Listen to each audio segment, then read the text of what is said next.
পবিত্র ঈদ উল ফিতরের পর রাজধানীর কাঁচা বাজারের গতানুগতিক চিত্র কিছুটা ভিন্ন।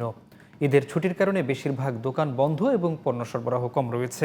এতে বাজারে ক্রেতা উপস্থিতি কম থাকায় কিছু পণ্যের দাম কমেছে, আবার কম সরবরাহের দোহাই দিয়ে বেড়েছে সবজি সহ কিছু পণ্যের দাম। বাজার ঘুরে রিপোর্ট করেছেন জান্নাতুল ফেরদৌসী। ঈদের ছুটির পর এখনও ঢাকায় ফেরেনি বেশিরভাগ মানুষ।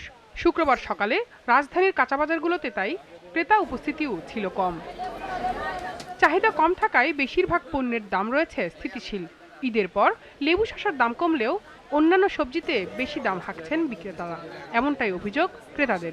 ভেন্ডি 40 টাকা বিক্রি করি, দেশি শসা 50 টাকা 60 টাকা, লতি বেশি 60 টাকা 70 টাকা কেজি। সজনা, ফুলকপি, বাঁধাকপি, টমেটো, আমি মোটামুটি সবকিছু কিছু একটু বেশি দামি। মাছের দামও বাড়তি, বিশেষ করে মেহমানদারিতে প্রয়োজনীয় চিংড়ি ইলিশে চড়া দাম রাখছেন ব্যবসায়ীরা। অন্যান্য মাছ তুলনামূলক ঠিক আছে, চিংড়ি ইলিশ এগুলির দাম বেশি।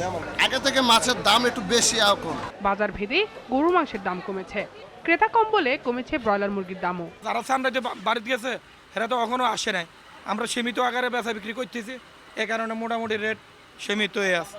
এদিকে তেল, চিনি, সেমাই সহ অন্যান্য মুদিপণ্যের দাম স্থিতিশীল রয়েছে।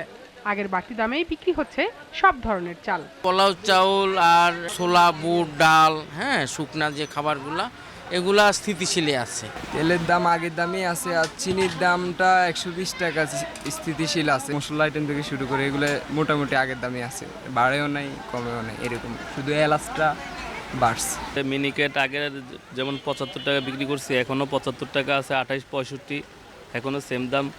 বাজার স্থিতিশীল রাখতে সরকারের নিয়মিত মনিটরিং যথেষ্ট বলে জানিয়েছেন সব শ্রেণীর মানুষ। জান্নাতুল ফেরদৌসী, জিটিভি নিউজ, ঢাকা।